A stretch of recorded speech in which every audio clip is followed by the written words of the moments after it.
Adjustments for students from diverse backgrounds include providing pre-written notes on handouts to reduce the cognitive load for students who have difficulty copying notes from a whiteboard.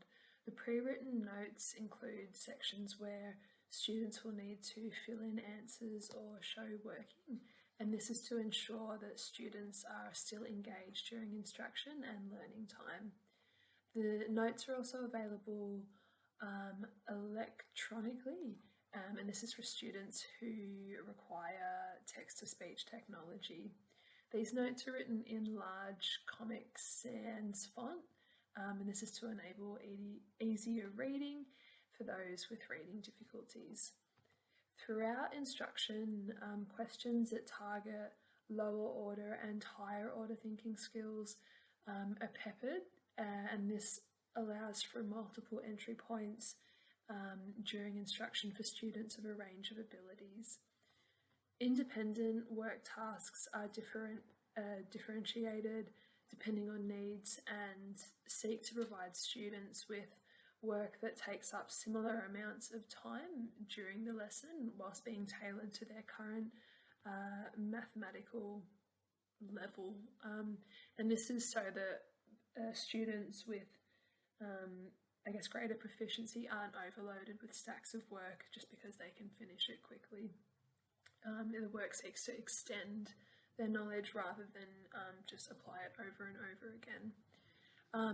For higher ability students, these kind of tasks would draw upon previously learned concepts, and they kind of thread the praxis of skills that have already been learned into what is currently being learned.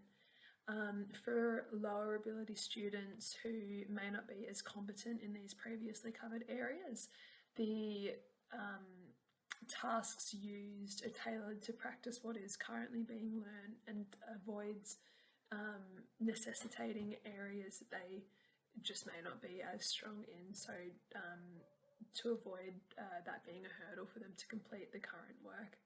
As well as matching individual tasks with ability level, the inclusion of different Desmos activities provides or prompts students to justify and elaborate on their reasoning for choosing particular answers to questions rather than just seeking an answer alone.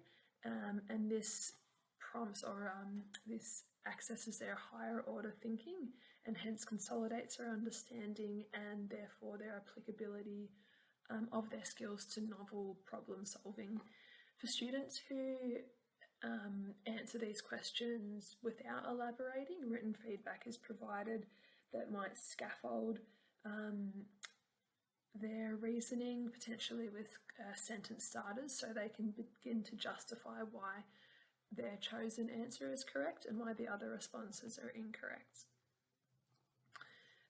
Class questioning throughout the lesson draws on mathematical and algebra at the moment vocabulary covered in previous lessons. Questioning prompts students to recall this vocab, which will continue to be used throughout this topic and in subsequent year levels. Question repetition also facilitates the sticking of new vocabulary for students who may not recall or understand its meaning initially. Numeracy is scaffolded throughout the lesson by showing multiple ways of doing particular or applying particular skills. So for example, in the lesson that I upload, I'm showing multiple ways of using the distributive law. This assists students who may require different styles of explanation or who may just need to see a skill performed in multiple different ways for it to stick.